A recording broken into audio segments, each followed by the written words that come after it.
Hello, welcome সবাইকে learn with মামা bear চ্যানেলে, যেখানে আমরা এই মুহূর্তে কিছু ইংলিশ লেসন শেখার চেষ্টা করছি।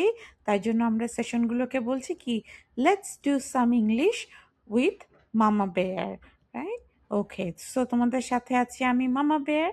আর আমাদের এই লেসনগুলো আমরা ডিজাইন করছি বাংলাদেশের বাংলা মিডিয়ামে যারা ক্লাস 5, 6, 7 এই ধরনের গ্রেডে পড়ো তাদের জন্য। I hope this will really help you get some practice outside of your regular class activities. আমাদের আশা কি যে এই এক্সাম্পলগুলো বা সেশনগুলো করলে তোমরা তোমাদের ক্লাসের বাইরেও কিছু বাড়তি ইংরেজি প্র্যাকটিস করার সুযোগ পাবে, সেই জন্য এগুলো করা। তো ঠিক আছে, যদি তোমাদের ভালো লাগে তাহলে এই চ্যানেলটাকে সাবস্ক্রাইব করে রাখবে, যাতে করে আমি নতুন যখন কোনো কিছু দিব তোমাদের কাছে নোটিফিকেশন চলে যায়। ওকে, সো লেটস গেট স্টার্টেড। আমরা সোফার 8টা লেসন কভার করেছি, এখন আমরা আছি লেসন 9-এ। লেসন 8 থেকে আমরা স্টার্ট করেছি আমাদের ভোকাবুলারি বিল্ডিংয়ের দিকে মনোযোগ দিয়েছি। আমরা ভোকাবুলারি বিল্ডিং মানে হচ্ছে তোমার ভেতরের শব্দ ভাণ্ডারকে সমৃদ্ধ করা, মানে নতুন নতুন শব্দ শেখা এবং সেগুলোকে তাদের অ্যাপ্রোপ্রিয়েট জায়গায় বা প্রপার জায়গায় অ্যাপ্লাই করতে জানা। সেখানে খুব ইম্পর্ট্যান্ট একটা টপিক হচ্ছে স্ট্রং ভার্ব, রাইট? আমরা একটা লেসন অলরেডি করেছি এবং সেখানে আমরা কি জেনেছি যে আমাদের চারপাশে কিছু কমন ভার্ব আছে যেগুলোকে আমরা হরহামেশা, অহরহ, হ্যাঁ, টু ফ্রিকোয়েন্টলি আমরা কি করি, ব্যবহার করি। লুক, গো, সে, মেক, ইট, ওয়াক, এ ধরনের। হ্যাঁ, এই বেশি ব্যবহারের ফলে হয় কি, এগুলো একটু ভেগ শোনায়, পুরো গল্প বা স্টোরিটাকে ভালোভাবে এক্সপ্লেন করে না। তো সেই জন্য এই যখন তুমি কোনো কিছু একটা গল্প বলবে, একটা স্টেটমেন্ট রাখবে অথবা তুমি কোথাও স্পিচ দিবে, তখন তুমি যদি তোমার বক্তব্যে প্রেক্ষাপট কনটেক্সটটাকে যদি সুন্দর করে ফুটিয়ে তুলতে চাও, তাহলে কি করতে হবে, সব ভেগ ওয়ার্ড না দিয়ে বরং মোর অ্যাপ্রোপ্রিয়েট ওয়ার্ড যেগুলো দিয়ে তুমি খুব ক্লিয়ারলি ওভারঅল সিচুয়েশনটাকে ডিসক্রাইব করতে পারবে, এটা যদি তুমি করতে পারো, that's better, right? That will make you sound much stronger. হ্যাঁ, সেই কারণে উইক ভার্বের পরিবর্তে আমরা পরিস্থিতির বিবেচনায় যখন অন্য ভার্ব দিয়ে সেটাকে রিপ্লেস করব, সেই অন্য ভার্বগুলোকে বলা হচ্ছে স্ট্রং ভার্ব। কারণ স্ট্রং ভার্বের বৈশিষ্ট্যই হচ্ছে যে সে অ্যাকশনটাকে সুন্দর করে ডিসক্রাইব করে, স্টোরিটাকে বলে, এটা makes your statement look more powerful. হ্যাঁ, তো ঠিক আছে, আমরা এতটুকুন অলরেডি জেনেছি লাস্ট লেসনে, আবারও আমি একটু রিপিট করে দিলাম। তারপরে লাস্ট লেসনে আমরা 3টা উইক ভার্ব, গো, লুক এবং সে, আর তাদের করেসপন্ডিং সাম স্ট্রং ভার্বস আমরা দেখেছি, যেমন গো এর বদলে কখনো রেস, কখনো মার্চ, কখনো ওয়াক। লুকের বদলে এক্সামিন অথবা গ্লেয়ার, সে এর বদলে হুইসপার অথবা ইয়েল। এগুলো আমরা অ্যাপ্লাই করে দেখিয়েছি বিভিন্ন সেন্টেন্সে, এবং আমরা ছোট ছোট ছবি দিয়ে পুরো পরিস্থিতিটাকে ডিসক্রাইব করে নিয়েছি, যাতে করে তোমরা বুঝতে পারো যে যে কোনো জায়গায় যে কোনো ওয়ার্ড দিয়ে রিপ্লেস করলে হবে না, সিচুয়েশন বা কনটেক্সট বুঝে তোমাকে ওয়ার্ডটাকে বসাতে হবে ভেবে চিনতে। হ্যাঁ, and that's how you will become a strong or more proficient speaker. হ্যাঁ, তো ঠিক আছে, লেটস গো। আজকে আমাদের অফকোর্স টার্গেট হচ্ছে এটাকে আরেকটু বাড়ানো, আরও কিছু স্ট্রং ভার্ব এবং তাদের অ্যাপ্লিকেশন দেখা। তো আজকে আমরা সে ভার্বটার মধ্যে থাকি আর দু একটা এক্সাম্পল দেখি, রাইট? লাস্ট ক্লাসে আমরা দেখেছিলাম হুইসপার মানে কানে কানে বলা, ইয়েল মানে জোরে চিৎকার করে মনোযোগ আকর্ষণের চেষ্টা করা।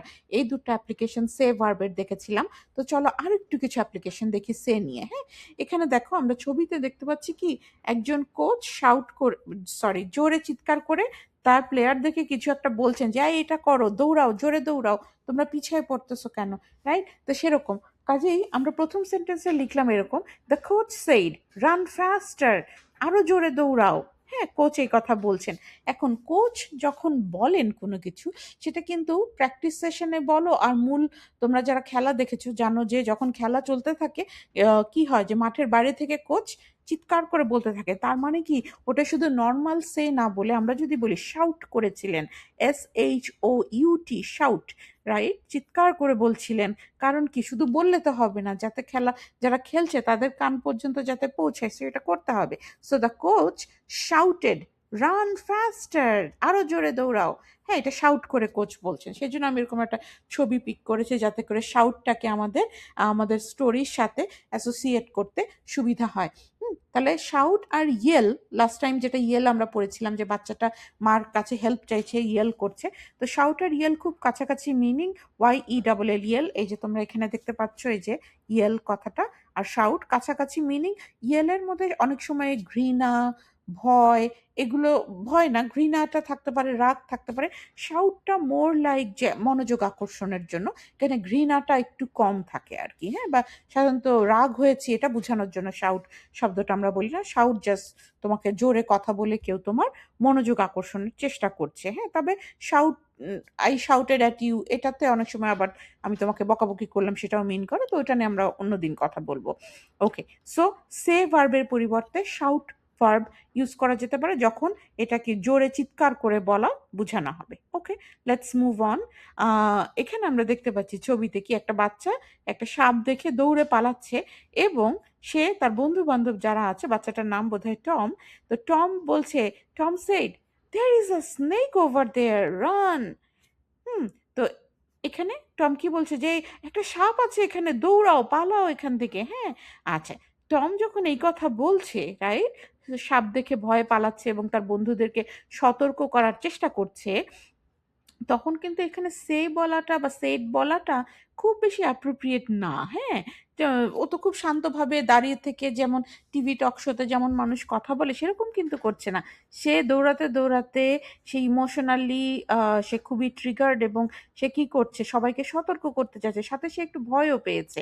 তো এই ক্ষেত্রে ইভেন শাউট না বলে, ইয়েল না বলে, সে না বলে আমরা বলতে পারি স্ক্রিম। হ্যাঁ, স্ক্রিম মানে ভয় পেয়ে একটু চিৎকার করা। স্ক্রিমও মনোযোগ আকর্ষণের জন্য, হ্যাঁ, আকস্মিকভাবে চিৎকার করে ওঠা, এরকম একটা হতে পারে।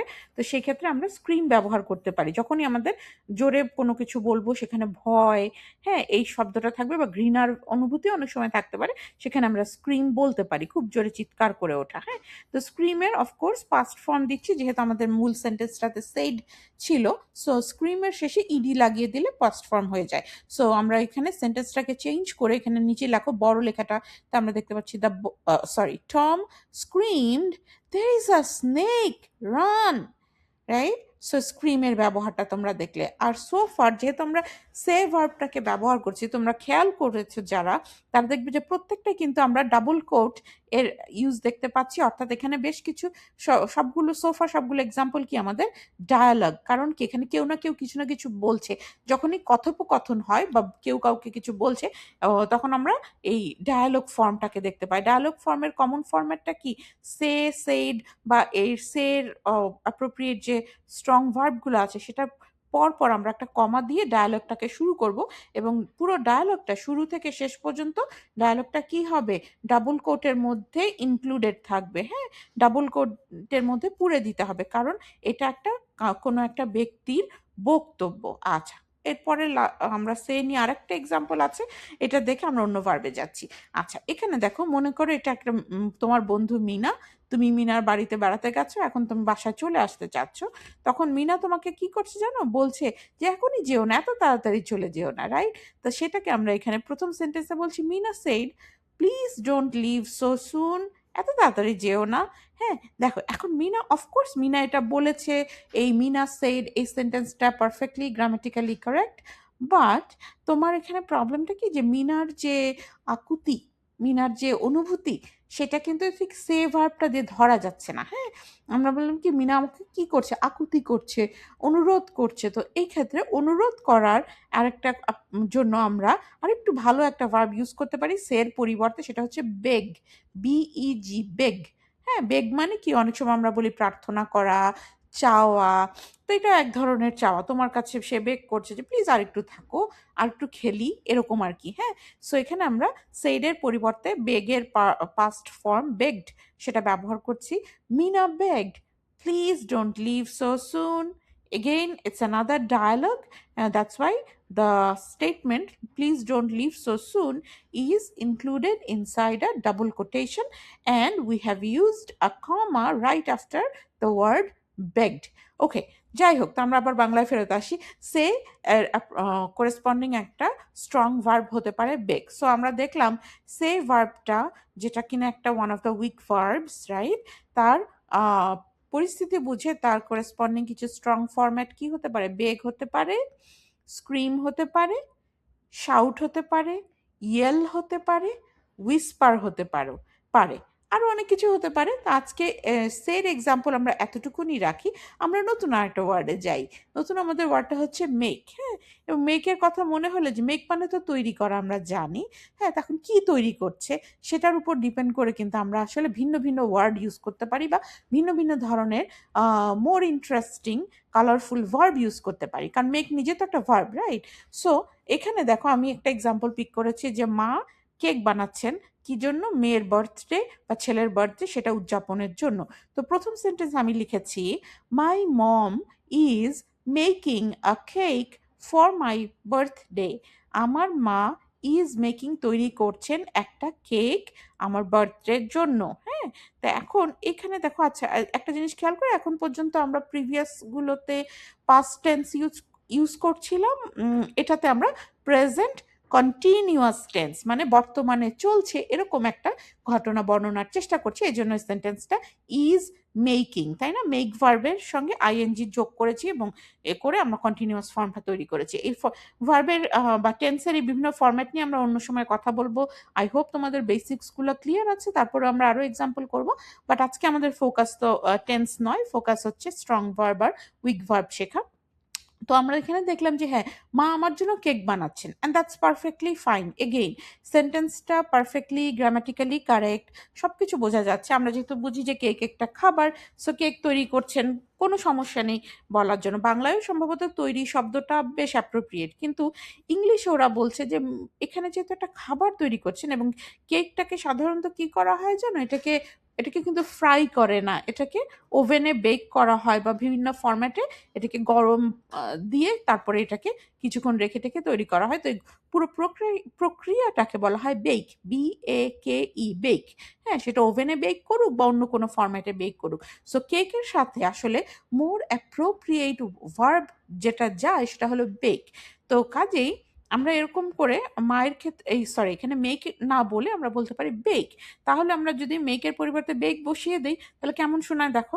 মাই mom is baking a cake for my birthday বা টু সেলিব্রেট মাই বার্থডে।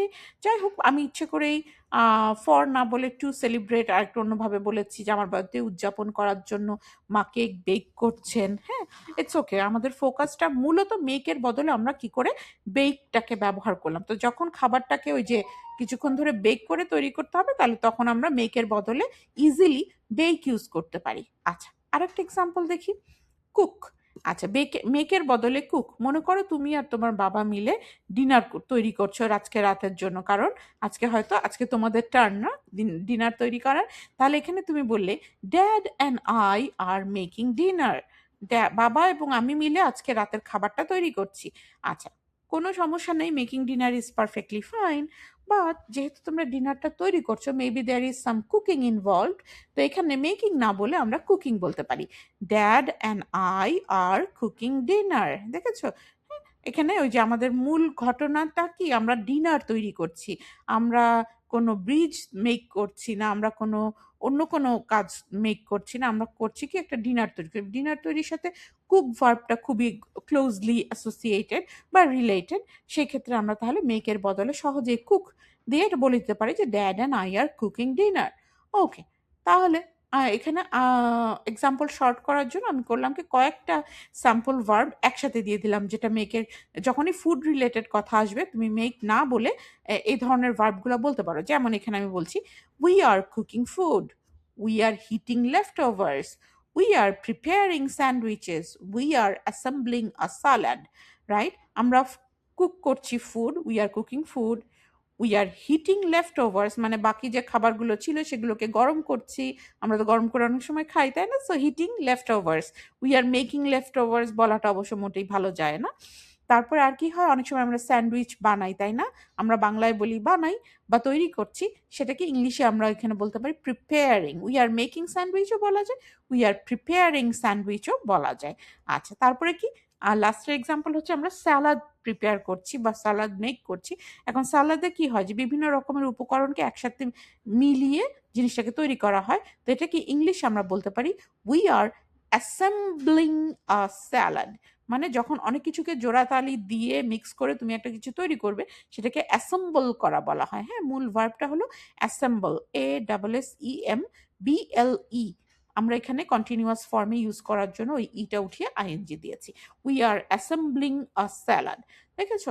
তাহলে আমরা এই এক ফুড সংক্রান্ত ঘটনাতে মেকের বদলে অনেকগুলো ইন্টারেস্টিং ভার্ব ইউজ করতে পারি, এবং দেখেছো এরা কি ভীষণ রকম অ্যাপ্রোপ্রিয়েট, যে কখনো cooking food, heating leftover, baking cake, preparing sandwich, assembling salad. So যখনই তুমি মেক বলবে, এই সুন্দর সুন্দর কাজগুলার মানে লাইক বিহেভিয়ারগুলা কিন্তু ঢেকে ঢাকা পড়ে গেল আর কি। হ্যাঁ, কিন্তু যখন তুমি বলবে আমি we are heating leftovers, that's quite different from we are making leftovers, right? আচ্ছা, ঠিক আছে, এগুলো খেয়াল করে তোমরা ব্যবহার করতে শিখবে। I hope it's very interesting. Okay, তাহলে আজকে আমাদের কথা শেষ করব কি দিয়ে? গত দিনের স্লাইডের ভার্বগুলোই আরেকবার দেখাচ্ছি। তোমরা যেটা করবে, তোমরা এখান থেকে তোমার ইচ্ছা মতো ৩টা উইক ভার্বকে পিক করবা। তারপরে হচ্ছে আমি কাভার করি নাই এরকম তার করেসপন্ডিং একটা স্ট্রং ভার্বকে পিক করবা। তারপরে উইক ভার্ব দিয়ে সেন্টেন্সটাকে লিখবে, তারপর তার করেসপন্ডিং স্ট্রং ভার্ব দিয়ে সেন্টেন্সটাকে লিখবে। এভাবে লিখে তুমি দেখবে যে কতটুকুন লেখাটাকে সুন্দর দেখায় যখনই তুমি উইক ভার্বটাকে একটা অ্যাপ্রোপ্রিয়েট স্ট্রং ভার্ব দিয়ে রিপ্লেস করবা। ঠিক আছে? তো আজকে আমি আর কোনো হিন্টস দিব না। এই স্লাইডটা তোমরা পজ করে এখান থেকে নিজেদের ইচ্ছা মতো একটা উইক ভার্ব পিক করো, নিজেদের ইচ্ছা মতো তার করেসপন্ডিং একটা স্ট্রং ভার্ব পিক করো। বাট আমি একটু একটা জিনিস রেকমেন্ড করব, যে আমি যেগুলো অলরেডি বলেছি সেটা না পিক করে তুমি অন্য একটা স্ট্রং ভার্ব পিক করো এবং নিজে নিজে সেটা দিয়ে সেন্টেন্স তৈরি করো। তো ঠিক আছে, আজকে এখানে থামছি। Take care. I will see you soon in the next episode with something more interesting. Bye bye.